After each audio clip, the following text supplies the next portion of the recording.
好，欢迎继续锁定新闻大白话，我是韦佳琪。这一集要带大家聊一聊国际局势现在是怎么演变的。加入我们这集来宾包括前立委李胜峰委员文，晚安，佳琪好，大家好。还有我们的国际政治专家赖岳贤赖老师文，主持人好，观众朋友大家好，以及我们的前海军舰长吕礼时小舰长文。主持人好，各位观众大家好。好，我们持续带大家来看看这个国际局势的改变哦。那么现在日本是不是有一些小动作被打脸了呢？我们可以看到雷达争议，共军公开录音打脸日本。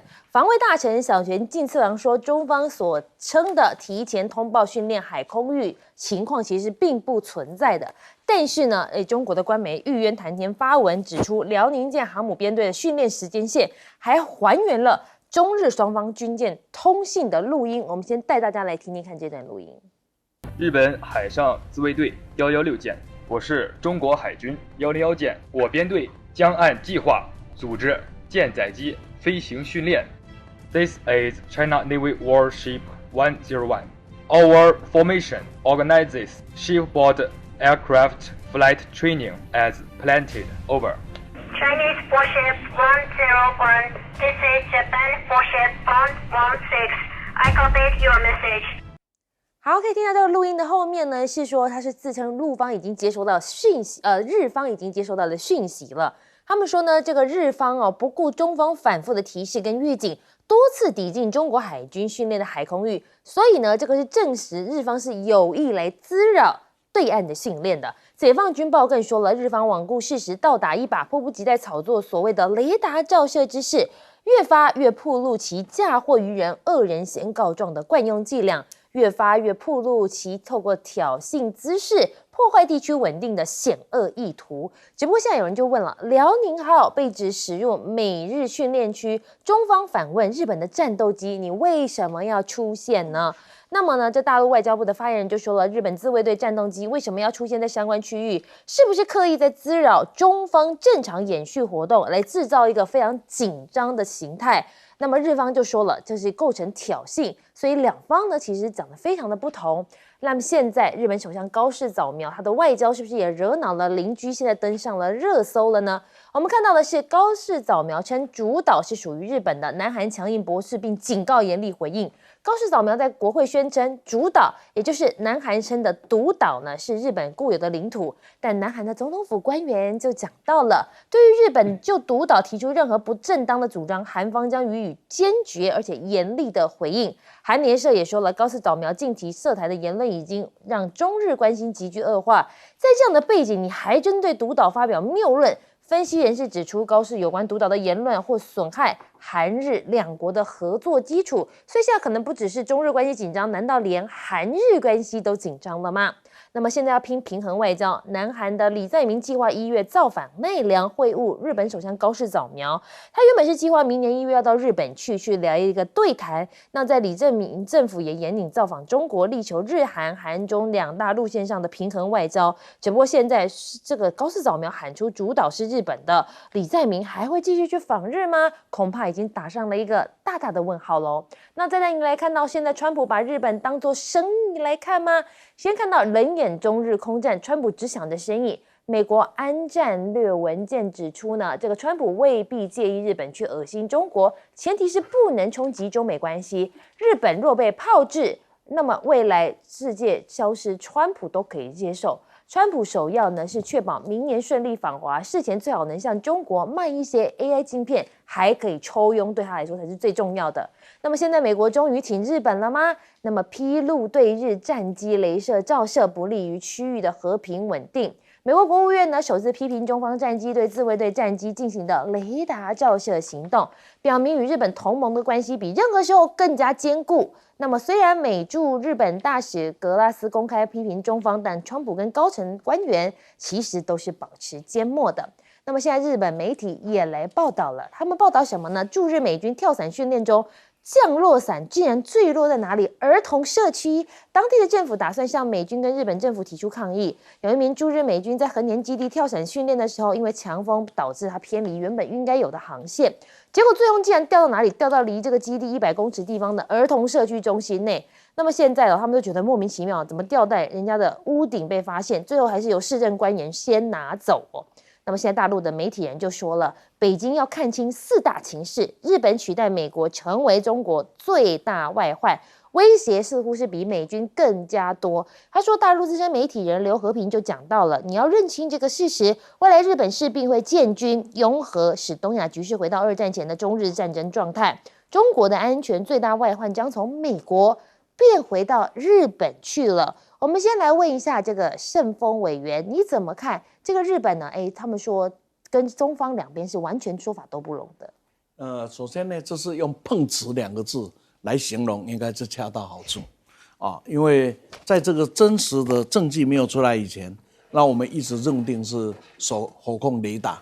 那不管怎么说，现在非常的清楚知道一件事情：中方的舰队通过宫古海峡的时候，而且要做演训的时候，是有很明显的通知日方，日方也清楚的知道要进行的这样一个活动。这个时候你还跑去人家的演习的范围，被人家赶走，那台湾话讲啊，嘟嘟啊好呢，卖不要哀啊，不要叫，该是等于狗骨赛哈，你自己要进场，自己受伤，自己回家，自己该的狗骨赛，卖多哀。这个时候哀啊，这怕人话救人，这个很难看。所以用碰瓷来解释啊，恰到好处而已。第二个，我想从另外一个观点来告诉大家一个更有趣的事，那就是中日2国的实力已经发生了多大的变化。所以大陆的那个记者的评论，等一下我来说啊，这个言过其实了。各位想一想，中国的舰队经过了宫古海峡，然后呢，日本的军机抵近观察。最后的结果是日本的军机被驱离出范围。各位想想那个画面，就有一天有某一国的舰队，然后到美国的加勒比海经过的时候，美国的军机抵近来观察，结果被那个经过的舰队把它给驱离走。你看那个美国还能不能混呢？有一天同样的道理发生在中国的领域里的时候，也一样是中国的经济被驱离走，那中国还能够说它是多大的国家？这里很明显的看得出来，想想看历史多讽刺的转变，那就是1945年以前，日本在中国的土地上为所欲为啊。7·7事变怎么发生的？就是告诉你，我有2个士兵在你的国土上演习的时候失踪，在哪里演习？在中国的国土演习。然后可以发动战争，一到今天，中国的舰队经过了宫古海峡，然后呢，你怎么样子？你是被驱离而走，这个形势已经发生很大的转变。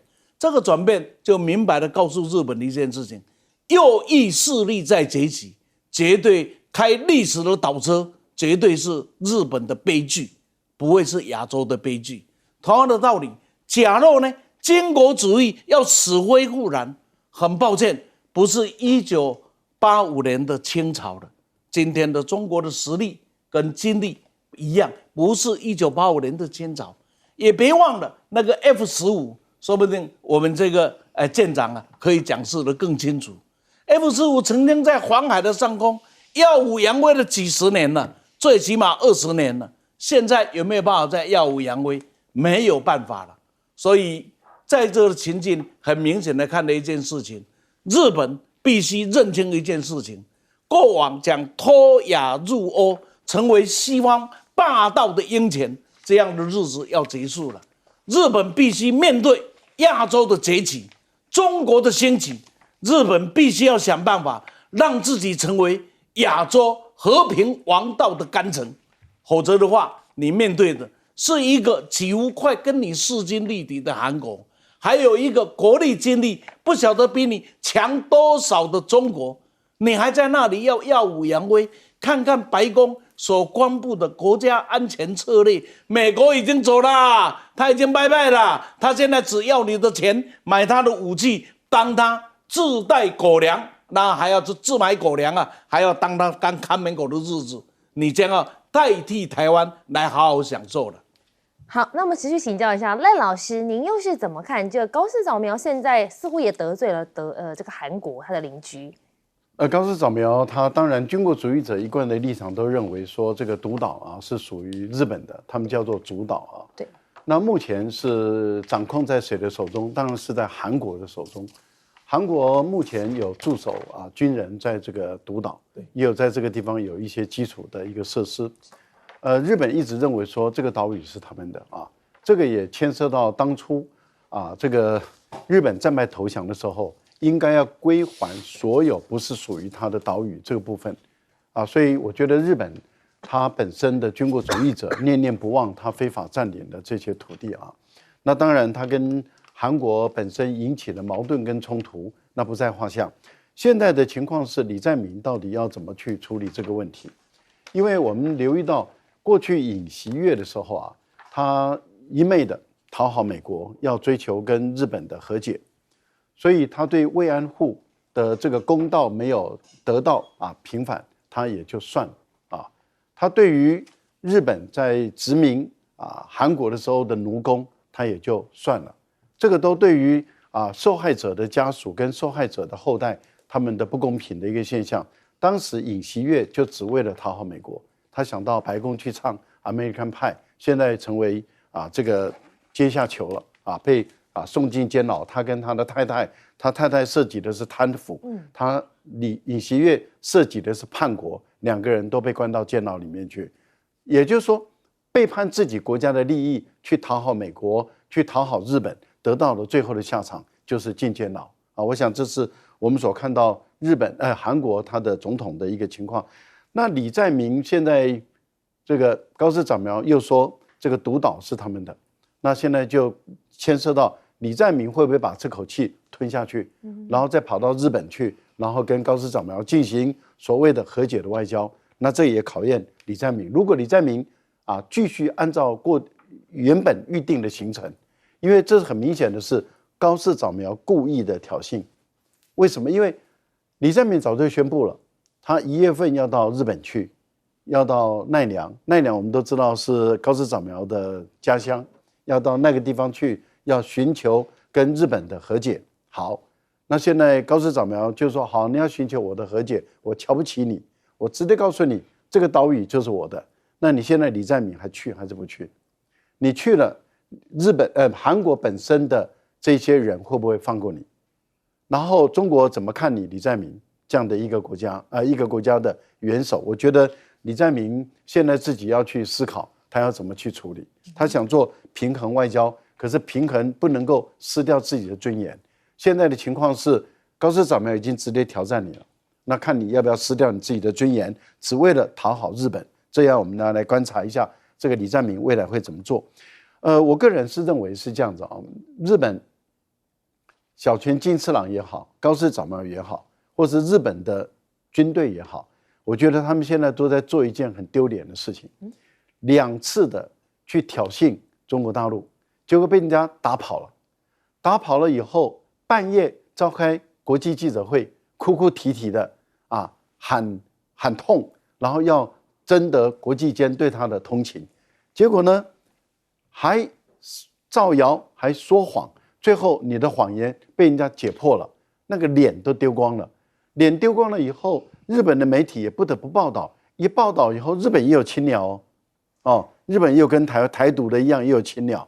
那个青鸟就跳出来说：“你为什么要公布就是日本的媒体为什么要公布中国大陆的这个视频？这个铁一般的视频，你有办法不公布吗？这个全世界的媒体都看到，都听到了，这个就铁一般的视频，你可以看到日本有青鸟，台独也有青鸟。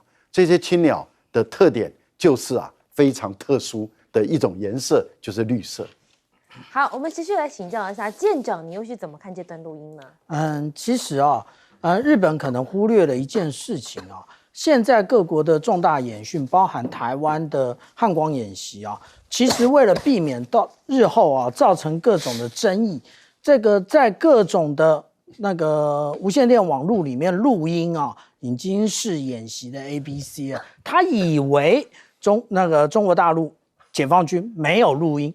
我礼拜一的时候，我就在其他的有台的节目就讲，等到解放军拿出来的时候你就难看了。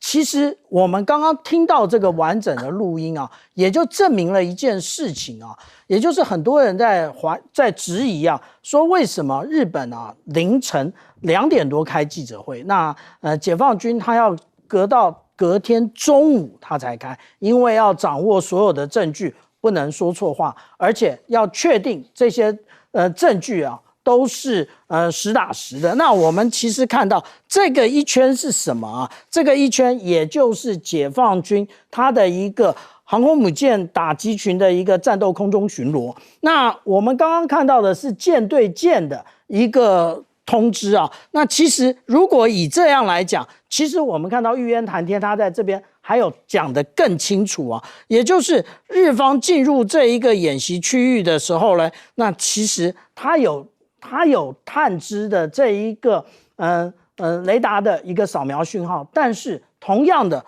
解放军他也有收到这个讯号啊，所以大哥二哥谁都不要怪谁。但是他这次遇到的是谁啊？他真是搞错了，他遇到的是南昌舰。我们刚刚听到的101就是南昌舰。南昌舰之前寸土必争，也就是寸土不让，早就有这个潜力了。我们看到2024年南昌舰获得时代楷模，真正的原因也就是它成功的驱离了国外的军机啊，所以这个日本真是小看了。那这一次我们看到中俄它的一个空中战略巡航，以及这个辽宁舰编队它到底在做什么呢？其实我们看到它是在做海空对抗操演，也就是说这个俄罗斯跟解放军它的一个空中编队，无论是轰6或者是熊式的一个战略轰炸机配合的歼16，那往这一个4国南方接近的时候，其实这个时候的辽宁舰的位置也在这个附近啊。这个是一个什么样的演练？这就是反介入，以辽宁舰当作介入的对象，然后由这个空中来对抗。这跟之前的我们看到辽宁舰跟山东舰进行对抗其实是不太一样的。所以现在解放军有关于反美国以及反日本的介入做了各种的准备。那日本千万不要再认为说啊，你可以在靠着说谎得到任何的好处。好，我们稍微休息一下，广告之后回来带您聊聊更多的国际局势。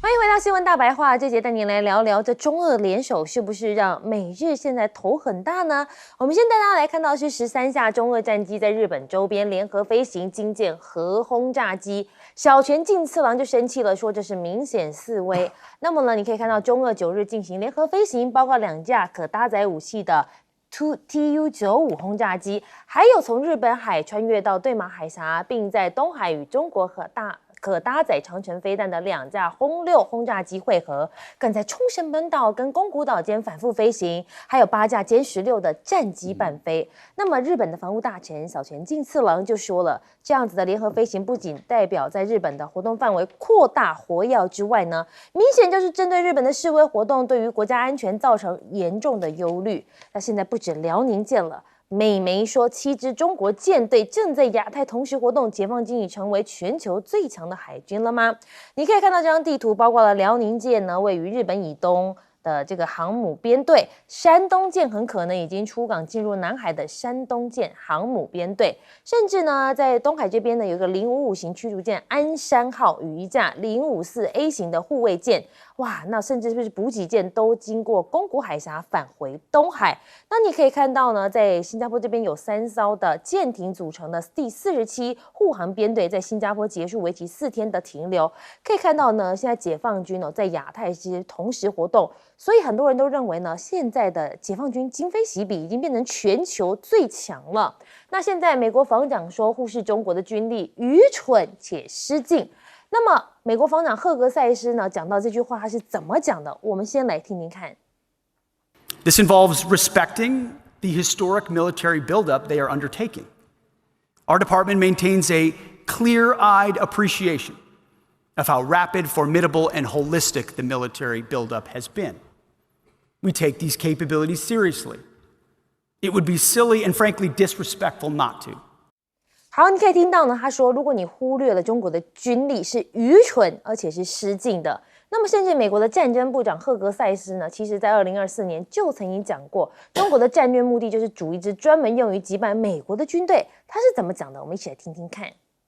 China's building an army specifically dedicated to defeating the United States of America. That is their strategic outset. And if 15 hypersonic missiles can take out our 10 aircraft carriers in the first 20 minutes of a conflict, what does that look like? I mean, they have a full spectrum, long-term view of not just regional but global domination, and we have our heads up our asses. 可以听他在2024年的时候就说，人家已经有全方位的布局了，我们还得自欺欺人。美国的盟友现在是不是炒作中国剑指印太跟南海呢？日本在台湾周边打造了一个飞弹群岛，与那国岛可能成为中国优先攻击的目标。华府智库的新美国安全中心就讲到了，一旦台海爆发冲突，与那国岛的新电子作战部队可能让该岛的从被动的监视站变成杀伤链的关节节点。那么呢，也将使与那国岛成为大陆优先攻击的对象，是需要在初期就被削弱的高优先目标。那当然啦，有居民就担心了，73岁的居民就说反对在冲绳羽流麻市建设飞弹基地，在南方岛屿军事化，重演1945年二战中冲绳战役的悲剧。那是美军在太平洋战争中最后一次的地面战，也造成了数以万计的平民来死亡啊。那么现在菲律宾军方侦测到2支中国大陆的舰队，重申台日局势牵动了自身安全。那么呢，你可以看到他们包括了辽宁号的航母打击群，他们侦测到。那么路透社就说了，纽西兰国防军先前就说了，奥特亚罗瓦号11月至南海经由台海航向东北亚地区，期间被7艘不同的大陆军舰跟监哦，但是始终是保持安全还有专业的距离。那么现在美国是不是也在南海部署，打算来堵住中国呢？解放军机密全被看光，美国瑞星公司3D 建模鱼鳞基地解析度是高的惊人。那么结合 AI 强大的侦查能力，透过这项技术，美方仅需要卫星单次飞越，就可以在短时间内建立起一个很厉害的3D 立体模型，解析度甚至已足以辨别个别的巡逻艇。那么反制中国秀肌肉，林肯号的航舰打击群现在也紧急部署在西太平洋了。军事记者就说了，美军尼米兹级航舰林肯号打击群已经进入美军第7舰队防区，目前正在太平洋向西航行，执行紧急加派部署的任务，搭载了 F-35两栖突击舰的这个号，那么进入了南海，在越南的岘港来停靠了。那么你可以看到呢，阻止中国窃取敏感技术，美国的尼米兹号坠毁大黄蜂，以及海鹰成功打捞回收。军事媒体就报道了，美国海军成功在12月5号打捞起10月26号从尼米兹号坠毁的这一架超级大黄蜂战机，那么跟海鹰直升机送往印太美军设施进行分析，它到底是为什么会出现这样的事故。那么他们当然是说事故原因调查当中了，但是现在的打捞行动呢，显示出他们在南海的快速反应能力，确保飞机的敏感技术不会被中国或大陆来窃取。我们就来请教一下舰长，这个中俄联手是不是让美日现在倍感压力呢？对。那我们看到这一次辽宁号编队以及中俄的一个空中巡航，其实就告诉我们了2件事，也就是反介入跟区域拒止是不同的2件事为什么呢？因为我们刚刚看到日本的防卫大臣不断的在抱怨，也就是中俄的一个空中编队不断的穿越过这一个宫古海峡，这一个叫做区域拒止。那跟我们看到这个辽宁舰呢，在这个4国的南方这里进行对抗，这个叫做反介入。反什么介入？反如果发生战争的时候，这个美国的航空母舰的母港就是横须贺这里出发的现在是华盛顿号航空母舰了。那如果出发了，直接在这里会进行直接的反介入的一个对抗那现在我们讲到这就是我以前常常讲到的，大家不服气。现在连美国的新闻周刊 Newsweek 都讲这件事，那也就是我们看到整个东亚几乎都是解放军的编队。那我之前谈到这个叫做四海都是解放军啊。那我们看到这么多密密麻麻的编队，很简单的来讲，我们一直都讲解放军的编队，它其实现在就是像无论是下汤圆或者是下饺子这么多，那军以战为主，战以训练为先啊。那他要训练，那其实我们讲到平静的海面训练不出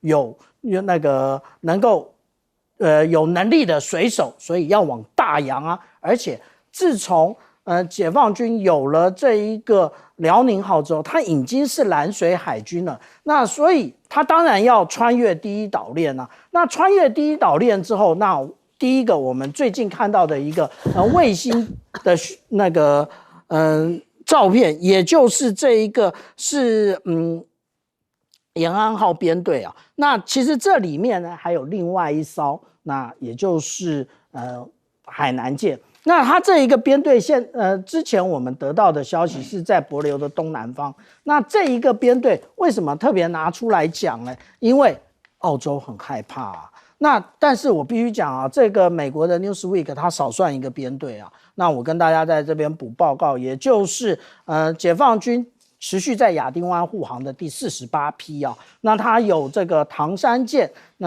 052D 那来负责担任旗舰啊。所以我们说啊，解放军的部队其实非常的，尤其是海上编队非常的多。那现在呢，美国已经无力守住第一岛链，所以他布置了这样一个飞弹群岛，但是有用吗？其实现在没用，未来也没用。为什么？因为中国大陆在2009年就已经确定有以陆制海的能力，也就是它有各型的弹道飞弹。你如果对于海上的解放军舰艇进行攻击的话，对不起，陆地上火箭军的这个东风16，也就是冲绳杀手就会来问候你，还有东风17，那我现在把它改成叫做日本杀手，也同样的来问候日本。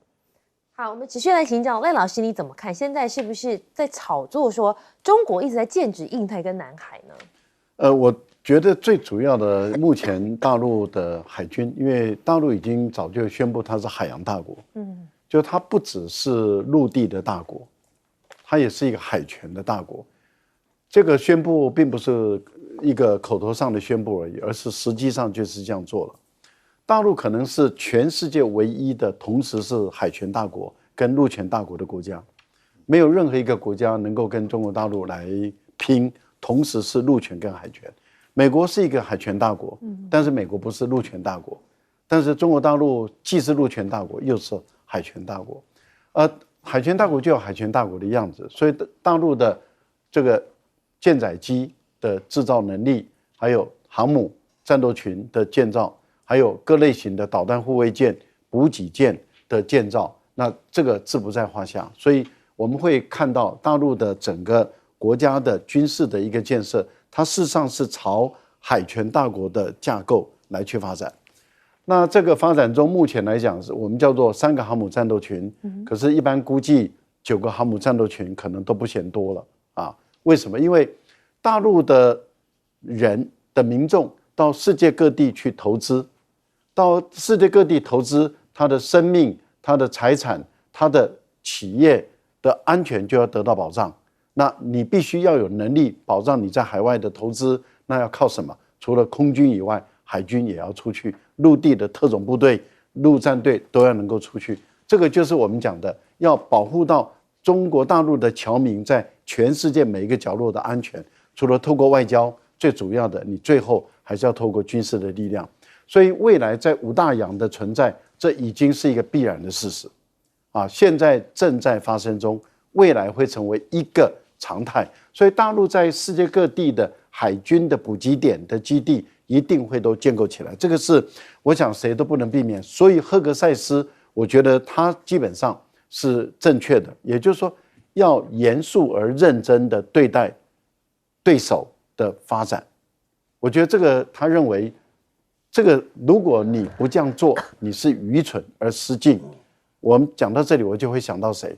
想到台湾有一些青鸟啦，民进党的，就是不去认真严肃的去对待大陆的解放军的发展，美国这么大的一个国家跟国防部长都说要认真的面对于解放军的发展，他都这么说了。他说不这样做是愚蠢而失敬的，而我们台湾的青鸟跟这个台独的还不去面对解放军的一个发展，你可以看到有多么的荒唐、愚蠢跟可笑。我们来请教一下盛峰委员，你又是怎么看呢？这样子，这个美国要随台湾，他们就是没有随台湾这种勇气。要是有这种勇气，有没有？那这什么嘛，对不对？所以美国要好好学台湾。那不是义和团？不，那不很重要，很重要，一定要学台湾，学台湾就有勇气，有没有？那所有的东东都是纸老虎跟破铜烂铁嘛，是不是？啊，消遣完了，大家笑完了啊，因为这是一个笑话，但是很可惜，也很可怜。我们的笑话每天在我们的周围，在我们的平台里面正在出现着。吹牛可以救台湾，台湾早就可以有救了；说谎可以保台湾，台湾早就安全了。很可惜，吹牛跟说谎保不了。第二个，我们回归正题来看，中国是全世界贸易最大的国家。当全世界贸易花放全世界的时候，那么在这个海洋上需要怎么来保护自己在全世界的贸易地位？当年的英国日不落帝国也是全世界最大的贸易国，它也就全世界最强的海军。当美国也成为了全世界最大贸易国的时候，它也变成了全世界最强的海军。所以当你要以你的实力、你的经贸实力相匹配，而能够获得到尊重跟安全的时候，你的全球性海军是势必要建立起来。这也就是为什么必须要有航母的道理了。因为没有航母，只有军舰，很抱歉，很多地方大炮是打不到的。所以在这个的情境里，我们也必须有一句话，听得很刺耳，但是很有道理。只有大炮的射程范围内，才有正义公理可言。这句话听得很刺耳，但这句话真不真实？尤其当你要成为全世界最大的贸易国的时候，怎么样子才能保护你自己的利益？全世界都必须像赫格塞斯一样，慢慢的面对，也必须慢慢的接受这样一个事实。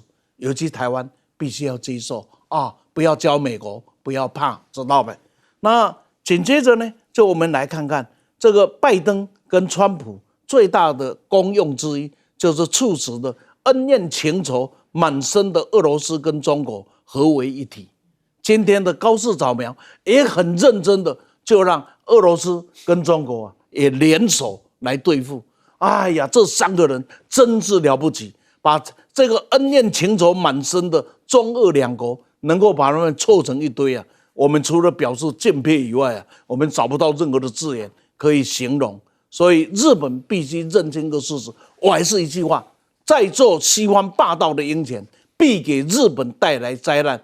只有做东方文道的干城，这是日本重新再出发，近代亚洲扮演一定正当正派的角色的一个时候。好，我们稍微休息一下，广告之后回来带您继续讨论。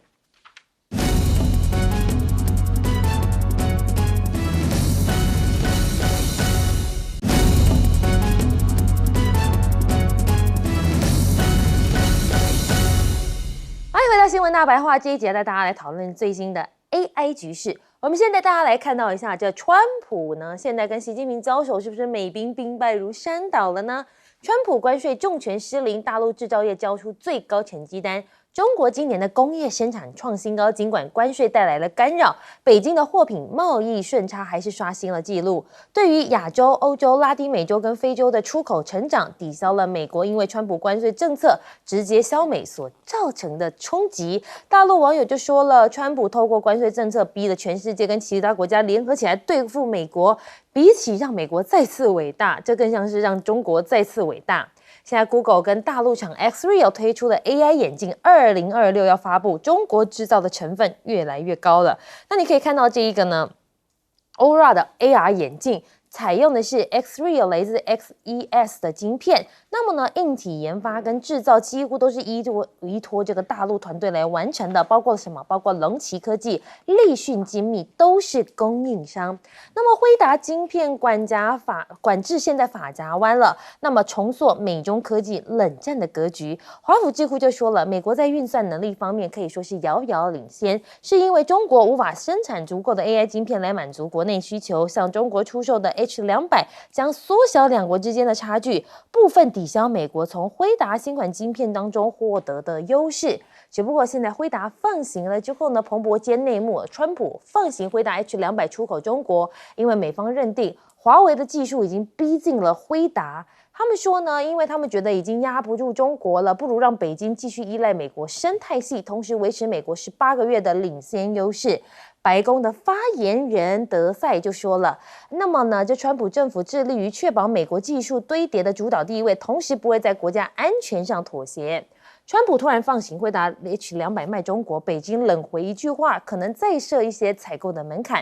可以看到，川普说要放宽了之后呢，外交部就说已经注意到相关的报道。金融时报就讲了，中国的监管机关正考虑要求企业在申购 H200的时候必须提交申购书哦，内容要说明为什么无法改用国内生产的晶片。国家发展跟改革委员会以及工业信息化部可能会有禁止部门采购 H200的这样的动作，以扶植这本土的品牌。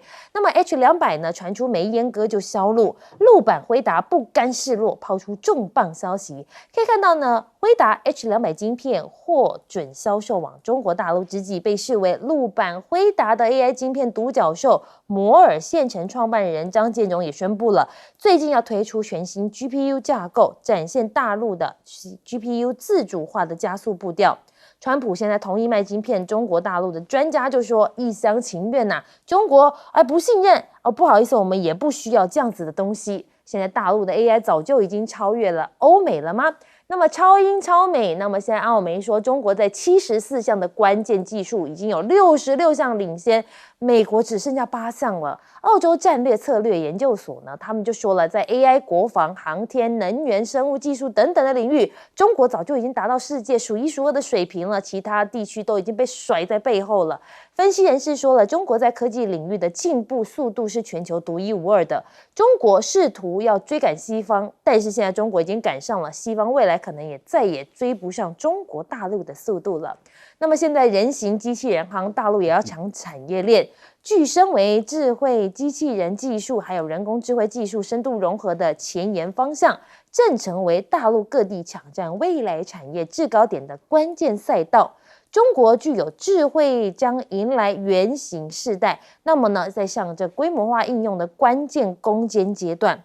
那你可以看到呢，这个 AGBot 呢，他们成功制造了第5000部人形机械人，标志着中国机械人产业的新里程碑。就连湖北也公布第一个省级社会科学 AI 模型，称突破 AI 幻觉的难题。那么他们就说呢，这个 AI 数位学者与智能机器人打造了中国社科 AI 的全新生态，所以你可以看到中国的 AI 现在已经是超英赶美了。那么我们想问一下赖老师，你怎么看这个最新的时代？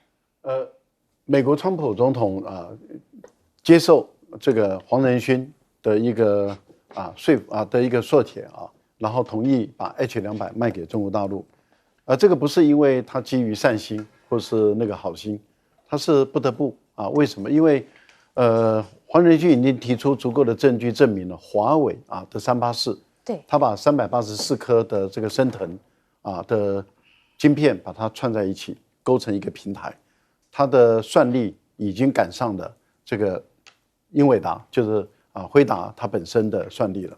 所以对于辉达来说的话，如果让华为本身的这个升腾910C、910D 它卖得好的话，那它基本上对于这个英伟达它再也没有竞争力，就失去了中国的一个市场。在今年我们看到了这个升腾910C 大概只能生产20万颗，可是它所协力厂商的晶圆厂已经明年要开始量产了，所以预估明年开始会破100万颗。一旦破100万颗以后，原本华为最大的一个罩门，并不在于它的晶片不够好，而是它的数量不够多，不能满足中国大陆需要 AI 的晶片的这个的胃口。那明年开始100万颗供应出来了以后，这个胃口得到很大的满足。那这样相对来说的话，他们为什么还要买英伟达的呢？就不需要买了。所以这个黄仁勋告诉川普，川普听进去了。那他卖给中国大陆的目的在哪里？希望重新建构中国大陆对于美国高阶晶片的依赖感。所以这个依赖感是很重要，也就是说，他希望恢复到过去中国大陆对美国高阶晶片的依赖。如果一旦又形成依赖，又卡住你的脖子，那你想，如果你是大陆的话，你希望说中国大陆的一些厂商重新再依赖美国的这些技术的产品吗？当然不希望嘛。那目前来讲，有各种不同的传说，有一种传说是认为，只要是国营企业的那都不可以买因为这个目前为止，英伟达还没办法对中国大陆说服证明说它没有后门英伟达的黄仁勋一直强调它的晶片没有后门，可是美国的法律规定，所有的数位电子产品都要有后门，给他们的 CIA 的情报人员能够随时进去看。那这是法律，除非这个辉达证明说他一直在做违法的事，违背美国法律的事。可是辉达一直强调他的所作所为都符合美国的法律，他都完全遵守美国法律。既然他完全遵守美国的法律，理论上讲，他应该留有后门，给美国的 CIA 能够进去看。